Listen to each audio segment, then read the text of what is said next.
Nós temos o período populista, algumas críticas também. Então, observe, estou trazendo críticas e estou trazendo eventos e pontos positivos também.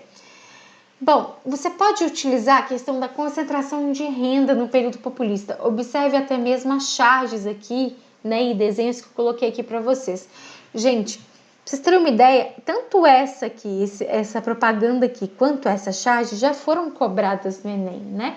Que é justamente essa era aí do JK, que vai ser muito conhecida como uma era de modernidade e tudo mais, mas você tem um aumento da concentração de renda, um aumento da desigualdade no Brasil. Então, essa sensação de crescimento, é claro, uma classe média vai ter um aumento de consumo, você tem mais indústria, você tem mais produtos no Brasil, o carro mesmo, a indústria automobilística, né, como está aqui na propaganda, mas ao mesmo tempo a gente não tem todo mundo aí com a oportunidade de aproveitar isso, né?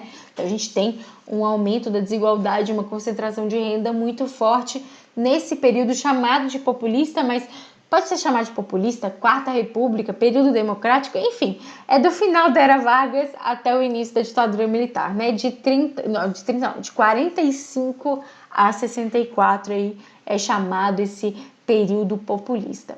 Nós temos também, com relação ao período populista, algumas conquistas e eventos importantes. Então, por exemplo, a Constituição de 46, com relação a direitos, de novo, Constituição, direitos básicos de liberdade, propriedade e segurança individual. Então, esses direitos que são muito citados na Constituição de 88, alguns deles já estão aqui em 46.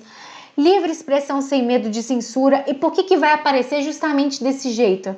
Vai ser a primeira Constituição pós-Constituição de 37, que é uma Constituição ditatorial.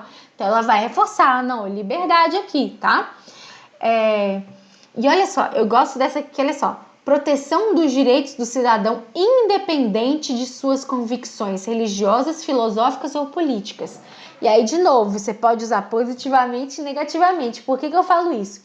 Na Constituição de 46 fala, não importa a sua convicção religiosa, não importa a sua religião, não importa a sua filosofia, não importa em que questões políticas você acredita, você é independente.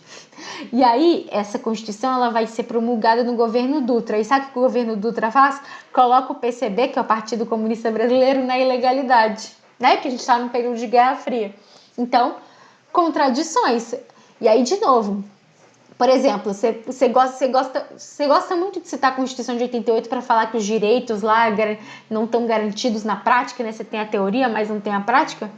Você pode comparar com isso aqui, por exemplo. Você pode usar uma alusão histórica, por exemplo. Falar, olha, na Constituição de 46 falava que tinha liberdade de pensamento e tudo, mas o PCB, que era o Partido Comunista, foi colocado na ilegalidade. Era ilegal você ter um Partido Comunista no Brasil. É liberdade? Não é liberdade? E aí você pode fazer esse tipo de comparação. Bom, e vai estender o voto para todas as mulheres. Lembra que eu falei que era só uma mulher emancipada antes? Então, ó, a conquista do voto feminino era Vargas e 34, com certeza. Não muda isso. A primeira vez que o voto feminino aparece numa Constituição brasileira era Vargas 34. Mas a mulher votando, todas as mulheres votando, todas entre aspas, que analfabeto não votava, logo mulher analfabeta não votava, mas as mulheres podendo votar mesmo, 46, tá bom? Temos o direito à greve. Por que eu coloquei entre aspas aí? Porque era uma lei muito ampla e aí muita gente utilizava essa questão de ser ampla para fazer exceções, né? Então, pode, mas tem isso aqui. Então, direito à greve entre aspas, porque teve muito problema sim. A modernização do país, o maior exemplo é a construção de Brasília. Você pode colocar aí a construção da nova capital, tanto como ponto positivo quanto negativo. Positivo, porque a gente tem aí uma cidade extremamente moderna, planejada e tudo mais, sendo referência arquitetônica, artística, etc, etc, etc. Ótimo. Quanto pontos negativos, você tem, por exemplo, a figura do candango, né? Candango são aquelas pessoas que trabalharam na construção de Brasília. Primeiro que não tinham segurança, direito, não recebiam direito, eram situações muito precárias. Porque pensa, gente, você está construindo uma cidade do zero no meio do nada, né? Então a situação é muito precária ali e o governo não ajudava muito nessa situação.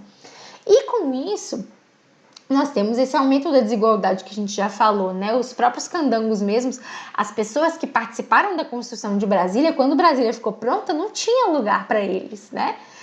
Eles foram para cidades que hoje lá em Brasília chamam-se de cidades satélites. Inclusive, se você mora em Brasília ou já foi a Brasília, comenta aqui se você conhece esse conceito de cidade satélite.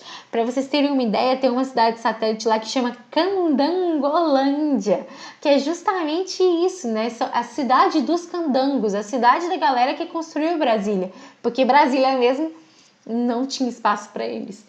Nós temos a campanha do Petróleo é Nosso, né, e da Petrobras com relação ao governo do Getúlio Vargas, o segundo governo do Getúlio Vargas. Então, a construção da Petrobras, a valorização do petróleo brasileiro, a exploração do petróleo brasileiro também vai ser nesse período. A industrialização, que a gente já comentou, que começa na era Vargas, mas tem uma intensificação, né, principalmente em questões do JK, com a indústria automobilística, indústria de bens de consumo, etc. A nova capital eu já comentei e eu acho que é isso.